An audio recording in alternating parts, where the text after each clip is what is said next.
कुरुक्षेत्र महात्म्य। मोहिनी बोली, पुरोहित जी, आप बड़े कृपालु और धर्मज्ञ हैं। आपको बहुत से विषयों का ज्ञान है। आपने मुझे तीर्थराज प्रयाग का महात्म्य बताया। समस्त मुख्य तीर्थों में जो शुभ कारक कुरुक्षेत्र है वह संपूर्ण लोकों में परम पवित्र है, अतः आप उसी का मुझसे वर्णन कीजिए। तो पुरोहित वसु ने कहा, मोहिनी सुनो, मैं उत्तम पुण्य देने वाले कुरुक्षेत्र का वर्णन करता हूँ, जहाँ जाकर स्नान करने से मनुष्य सब पापों से मुक्त हो जाता है। कुरुक्षेत्र में मनुष्यों द्वारा सेवित अनेक तीर्थ हैं। अब सबका मैं तुम्हें परिचय देता हूँ। वे श्रोताओं को भी मोक्ष देते हैं। ब्रह्म ज्ञान, ज्ञाश्राद्ध, गाय को संकट से बचाते समय मृत्यु को प्राप्त होना और कुरुक्षेत्र में निवास करना, इन चारों साधनों से मोक्ष प्राप्त होता है।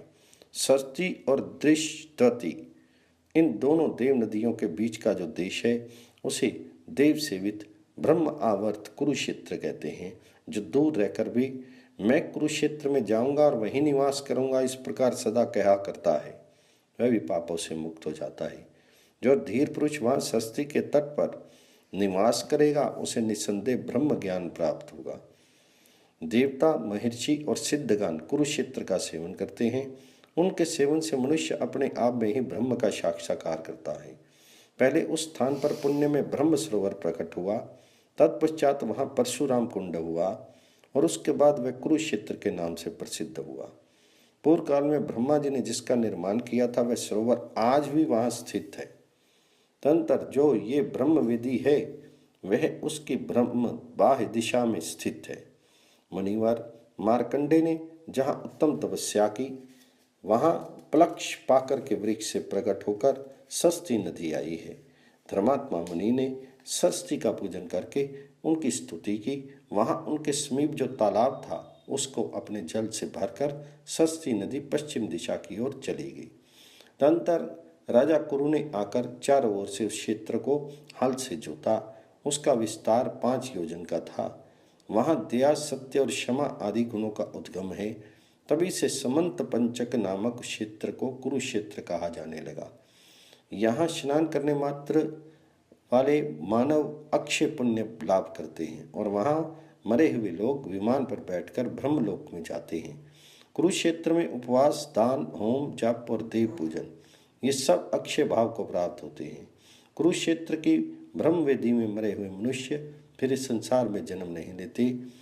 जो कुरुक्षेत्र के वनों, तीर्थों और सरिताओं की पुण्यदायिनी यात्रा करता है उसके लिए इस लोक और परलोक में भी कोई कमी नहीं रहती।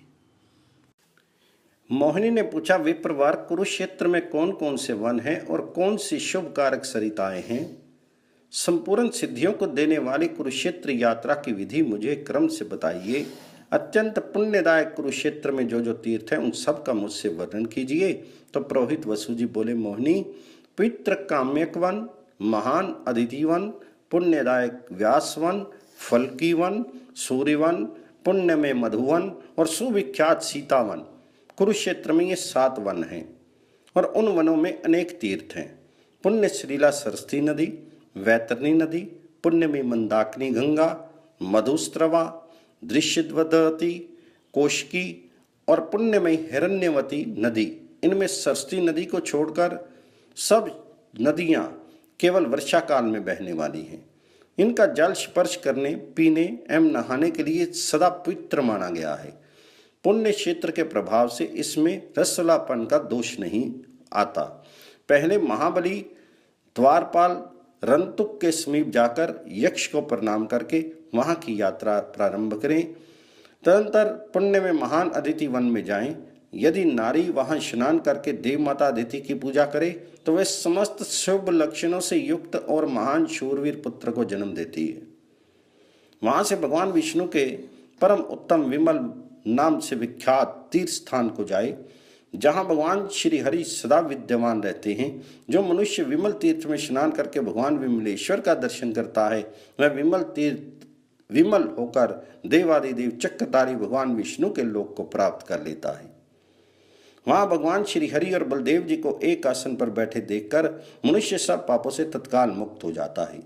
फिर वहाँ के लोक विख्यात परिप्लव तीर्थ में जाएं, वहां स्नान और जलपान करके जो वेदों के पारंगत विद्वान ब्राह्मण को दक्षिणा आदि से संतुष्ट करता है वह ब्रह्म यज्ञ का फल पाता है।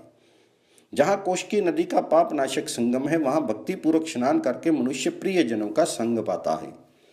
तदनंतर क्षमाशील मनुष्य पृथ्वी तीर्थ में जाकर भक्ति पूर्वक स्नान करे तो वह उत्तम गति को पाता है। पुरुष के द्वारा इस पृथ्वी पर जितने अपराध किए गए हैं उन सबको देहधारी जीव के वहां स्नान करने पर पृथ्वी देवी क्षमा कर देती है। तत्पश्चात परम पुण्य में दक्ष के आश्रम में दक्षेश्वर शिव का दर्शन करने से मनुष्य को अश्वमेध यज्ञ का फल प्राप्त होता है। इसके बाद शाल्किनी तीर्थ में जाएं और वहां अपने मनोरथ की सिद्धि के लिए भगवान शिव से संयुक्त हुए श्री हरि का पूजन करें। तत्पश्चात विधि को जानने वाला पुरुष नाग तीर्थ में जाकर स्नान करे और वहां घी तथा दही खाकर नागों से अभय प्राप्त करे। उसके बाद त्रिभुवन विख्यात पंचनद तीर्थ को जाएं, वहां भगवान शंकर ने असुरों को डराने वाले 5 सिंहनाद किए थे। इससे वह संपूर्ण पातकों का नाश करने वाला तीर्थ पंचनद नाम से विख्यात हुआ। वहां स्नान और दान से मनुष्य निर्भय हो जाता है। तत्पश्चात कोटि तीर्थ में जाए, वहां महात्मा रुद्र ने कोटि तीर्थों को लाकर स्थापित किया था। उस तीर्थ में स्नान और कोटीश्वर शिव का दर्शन करके मनुष्य तभी से पंच यज्ञ जनित पुण्य का सदैव लाभ करता रहता है। वहीं संपूर्ण देवताओं ने भगवान वामन की भी स्थापना की है, अतः उनका पूजन करके मनुष्य अग्निष्टोम यज्ञ फल पा लेता है। वहां से अश्वी तीर्थ में जाकर श्रद्धालु एवं जितेंद्रिय पुरुष वहां स्नान करें, इससे वह यशस्वी तथा रूपवान होता है। वहां से भगवान विष्णु द्वारा निर्मित वरा तीर्थ में जाकर श्रद्धापूर्वक डुबकी लगाने वाला मनुष्य उत्तम गति को पाता है। वहां से सोम तीर्थ में जाएं, जहां सोम तपस्या करके निरोग हुए थे, वहां स्नान करना चाहिए। उस तीर्थ में एक गौदान करके मनुष्य राजस्व यज्ञ के फल पाता है। वहीं भूतेश्वर, ज्वालामालेश्वर तथा तांडकेश्वर शिवलिंग हैं, उनकी पूजा करके मनुष्य फिर संसार में जन्म नहीं लेता। एक हंस तीर्थ में स्नान करके मनुष्य सहस्त्र गौदान का फल पाता है और कृत शोच तीर्थ में स्नान करने पर उसे पुंडरीक यज्ञ का फल प्राप्त होता है। तदनंतर भगवान शिव के मुंजवट नामक तीर्थ में जाकर वहां एक रात निवास करें। फिर दूसरे दिन भगवान शिव की पूजा करके वह उनके गणों का अधिपति होता है। तदनंतर उन तीर्थ में परिक्रमा करके पुष्कर तीर्थ में जाएं, वहां स्नान और पितरों का पूजन करके मनुष्य कृतकृत्य हो जाता है। तदनंतर रामहृद को जाएं और वहां विधि पूर्वक स्नान करके देवताओं, ऋषियों तथा पितरों का पूजन आदि करें। इससे वह भोग और मोक्ष दोनों प्राप्त कर लेता है। जो उत्तम श्रद्धा पूर्वक परशुराम जी की पूजा करके वहां स्वर्ण दान करता है वह धनी होता है। वंशमूल तीर्थ में जाकर स्नान करने से तीर्थ यात्री अपने वंश का उद्धार करता है और काय शोधन तीर्थ में स्नान करके शुद्ध शरीर होकर श्री हरि में प्रवेश करता है। तत्पश्चात लोक उद्धार तीर्थ में जाकर वहां स्नान करके भगवान जनार्दन का पूजन करें। ऐसा करने वाला पुरुष उस शाश्वत लोक को प्राप्त होता है जहाँ सनातन भगवान विष्णु विराजमान है। वहां से श्री तीर्थ एवं परम उत्तम शालग्राम तीर्थ में जाकर जो वहां स्नान करके श्री हरि का पूजन करता है वे प्रतिदिन भगवान जी को अपने समीप विद्यमान देखता है। कपिला हरत तीर्थ में जाकर वहां स्नान और देवता पितरों का पूजन करके मनुष्य सहस्त्र कपिला दान का पुण्य प्राप्त करता है। वहां जगदीश्वर कपिल का विधि पूर्वक पूजन करके मनुष्य देवताओं के द्वारा सत्कृत होकर साक्षात भगवान शिव का पद प्राप्त कर लेता है। तदनंतर सूर्य तीर्थ में जाकर उपवास पूर्वक भगवान सूर्य का पूजन करें। इससे यात्री अग्निष्टोम यज्ञ का फल पाकर स्वर्गलोक में जाता है। पृथ्वी के विवर द्वार पर साक्षात गणेश जी विराजमान है। उनका दर्शन और पूजन करके मनुष्य यज्ञ अनुष्ठान का फल पाता है। देवी तीर्थ में स्नान करने से मनुष्य को उत्तम रूप की प्राप्ति होती है और ब्रह्मवर्त में स्नान करके वह ब्रह्म ज्ञान प्राप्त कर लेता है। सुतीर्थ में स्नान करके देवताओं, ऋषियों, पितरों तथा मनुष्यों का पूजन करने पर मानव अश्वमेध यज्ञ का फल पाता है। कामेश्वर तीर्थ में श्रद्धापूर्वक स्नान करके सब व्याधियों से मुक्त पुरुष शाश्वत ब्रह्म को प्राप्त कर लेता है। मातृ तीर्थ में श्रद्धापूर्वक स्नान और पूजन करने वाले पुरुष के घर 7 पीढ़ियों तक उत्तम लक्ष्मी बढ़ती रहती है। तदनंतर सीतावन नामक महान तीर्थ में जाएं, वहां अपना केश मुड़ाकर मनुष्य पाप उससे शुद्ध हो जाता है। वहीं तीनों लोकों में विख्यात 10 अश्वमेध नामक तीर्थ है जिसके दर्शन मात्र से मानव पाप मुक्त हो जाता है। यदि पुनः मनुष्य जन्म पाने की इच्छा हो तो मानस तीर्थ में जाकर स्नान करना चाहिए। मानस तीर्थ से 1 कोस की दूरी पर आपगा नाम से विख्यात एक महानदी है। वहां विधि पूर्वक स्नान करके श्रेष्ठ ब्राह्मणों को सांवों के चावल की खीर भोजन करावें। ऐसा करने वाले पुरुष के पापों का नाश हो जाता है और वहां श्राद्ध करने से पितरों की सद्गति होती है। भाद्रपद मास के कृष्ण पक्ष में, जिस पितृपक्ष एवं महालय भी कहते हैं, चतुर्दशी को मध्याह्न में आपगा के तट पर पिंडदान करने वाला मनुष्य मोक्ष प्राप्त करता है। वहां से ब्रह्मा जी के स्थान ब्रह्म उदंबक तीर्थ में जाना चाहिए।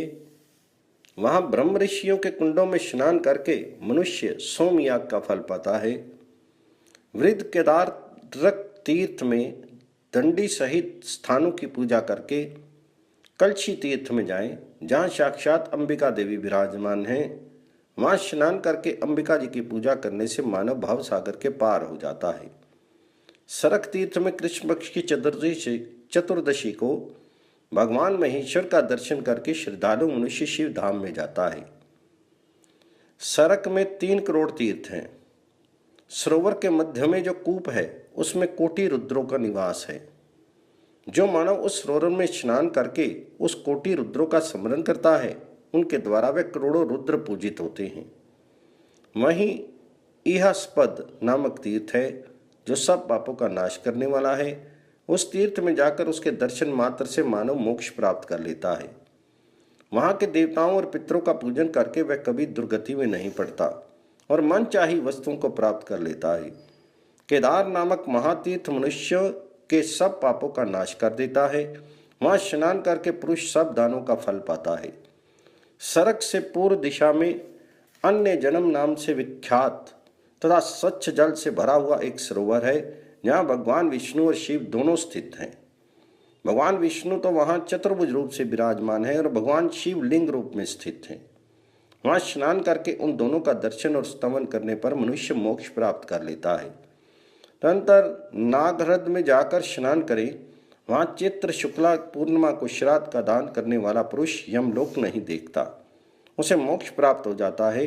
तत्पश्चात देव सेवित त्रिविष्टप तीर्थ में जाएं, जहाँ सब पापों से मुक्त करने वाली वैतरणी नाम की पवित्र नदी है। उसमें स्नान करके शूलपाणी भगवान वृषभ ध्वज का पूजन करने पर सब पापों से शुद्ध चित्त हो मनुष्य परम गति प्राप्त कर लेता है। रसवर तीर्थ में स्नान करने से मनुष्य को परम उत्तम सिद्धि प्राप्त होती है। चैत्र मास के शुक्ल पक्ष की चतुर्दशी को विलेपक तीर्थ में स्नान करके जो भक्ति भाव से भगवान शिव की पूजा करता है, वे सब पापों से छूट जाता है। तत्पश्चात मनुष्य परम उत्तम फलकी वन में जाए, जहाँ देवता और गंधर्व बड़ी भारी तपस्या करते हैं। वहाँ दृष्टवती नदी में विधि पूर्वक स्नान करके मनुष्य देवताओं और पितरों का तर्पण करने पर अग्निष्टोम और अतिरात्र यज्ञ का फल पाता है। जो वहाँ अमावस्या तथा पूर्णिमा को श्राद्ध करता है, उसे ज्ञात श्राद्ध के समान उत्तम फल प्राप्त होता है। श्राद्ध में फलकी वन के स्मरण का फल पितरों को तृप्ति देने वाला है। तदनंतर पानी घाट तीर्थ में पितरों का तर्पण करके मानव राजसु यज्ञ का फल पाता और सांख्य योगी को भी प्राप्त कर लेता है।